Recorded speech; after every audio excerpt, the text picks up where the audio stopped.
जिस दौर में मुसलमानों को मजहब की बुनियाद पर निशाना बनाया जा रहा है, झूठ, फरेब और धोखा देना आम हो गया है। ऐसे दौर में झांसी के एक मुस्लिम ई रिक्शा ड्राइवर ने अपनी ईमानदारी से नफरत को जवाब दिया है। उसके ई रिक्शा पर किसी मुसाफिर का जेवर और कागजात से भरा बैग छूट गया। E rickshaw driver Mohammad Arish ने ईमानदारी दिखाई और उसे लौटा दिया। दरअसल झांसी के बड़ा बाजार का रहने वाला एक शख्स अपने कुंबे के साथ इंदौर जा रहा था। बस पकड़ने के लिए उसने ई रिक्शा लिया।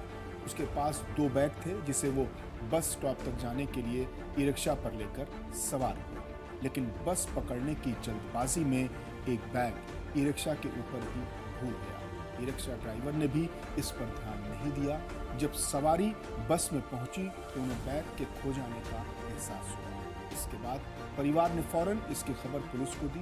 उन्होंने पुलिस को बताया कि उस बैग में कुछ गहने और कीमती कागजात हैं। इधर ड्राइवर मोहम्मद आरिश ने भी देख लिया कि उसके ई रिक्शा पर सामान छूट गया है। पुलिस सामान की तलाश के लिए निकलती उससे पहले ही वो मुस्लिम ड्राइवर बैग लेकर थाने पहुंच गया। अब इलाके में e rickshaw driver Mohammad Arish की ईमानदारी की चर्चा हो रही है।